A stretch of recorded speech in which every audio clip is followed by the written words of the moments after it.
नाम समेत आमाको सम्झनामा मेरो नाम टिकाराम खनिया हो। लमजुङ दुराडाँडा बरबोट मेरो घर हो।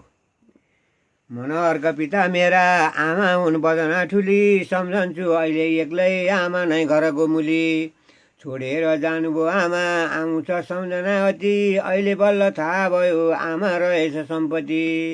जन्मेर मर्नै पर्ने प्रकृतिको यही रित। त्यति धेरै दया माया अब पाऊँ म कोसित। सुविस्तासँग राख है आमालाई देवता गण। सक्दिनँ केही पुर्याउन दिन्छु अन्जुली तर्पण।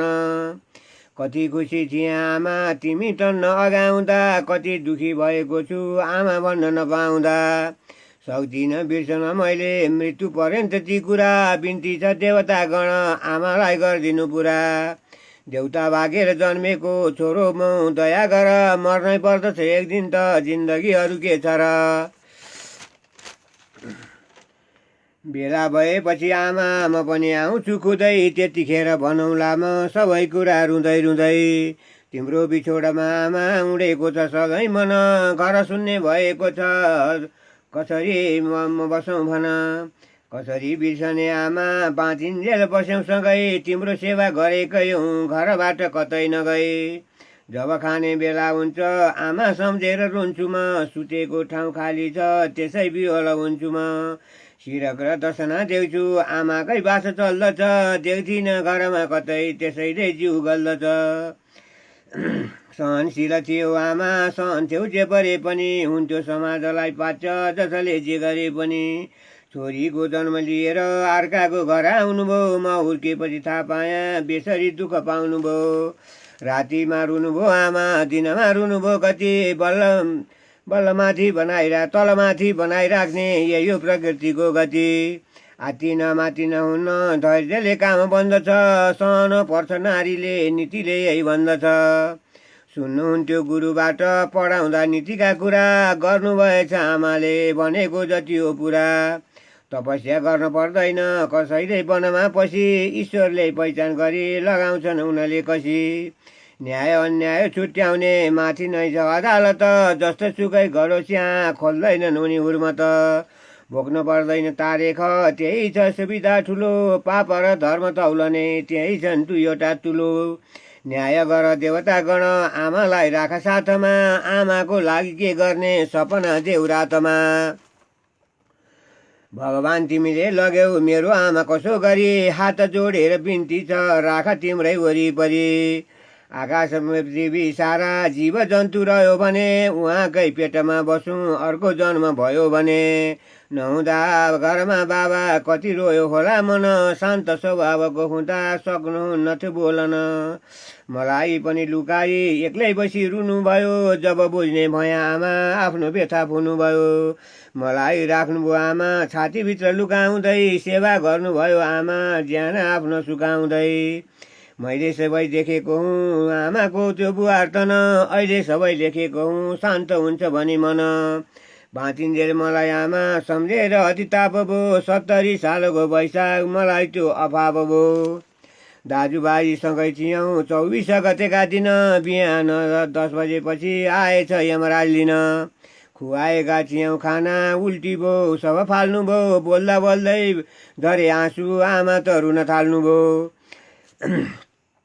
झटपट गरी लगिहालौँ तुलसी मठमा पुगी। सबैले पानी खुवाइदियौँ गइहाल्यो बाँकी दुखदुखी।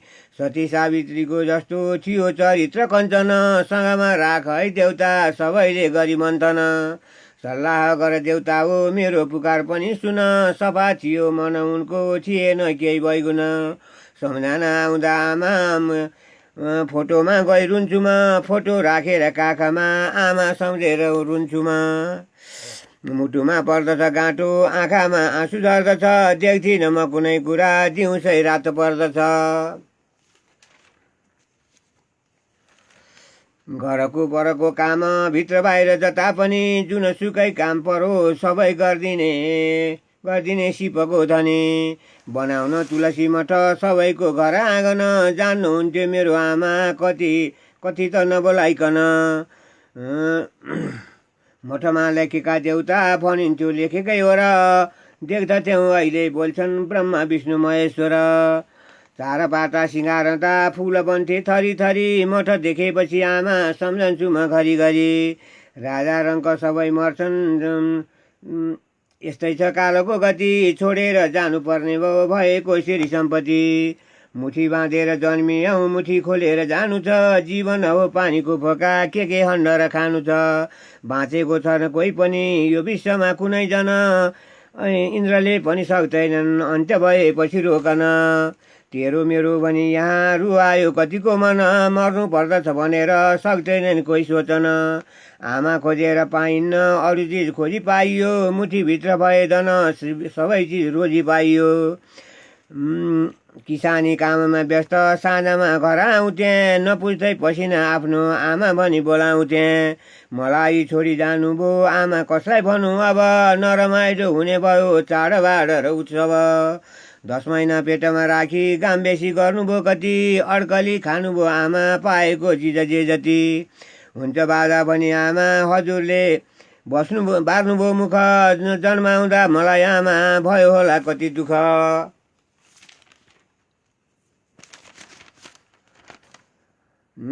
हुर्काउनु भयो आमा काटेर कष्टका दिन किसानी काममा व्यस्त फुर्सद थिएन एकछिन जस्तै गरोस् जहाँ जे ठिकठाक पार्थे मुखले गर्नुभयो सबै कुरा काम सहेर अति ढुक्कले बुढी भएपछि आमा सुखले काट्नुभयो दिन सम्झेर रुन मन लाग्छ छोडेर जानुभयो किन चाडबाडहरू आउँछन् बिर्सिएर बोलाउँछु सुतेको ठाउँमा जाँदा देखिन्न म टोलाउँछु आमाको देख्दछु फोटो देखिन्छ कपडाहरू मन लाग्छ कुरा गर्न नबोलेपछि के गरू माया धेरै दिने मध्ये आमाको सरीको छ र जुनसुकै अवस्थामा माया पाउने निरन्तर खानेकुरा कति मिठो आमाले छोइ ल्याउँदा जुठो पनि बुढो पनि हुने छिटो आमाले सुमसुम्याउँदा आमा सम्झेपछि मेरो भोग तिर्खा हराउँछ अरू कुरा म के भनौँ एक्लै मन बरबर आउँछ आमा भन्ने मेरो लागि जीवनै भर मासियो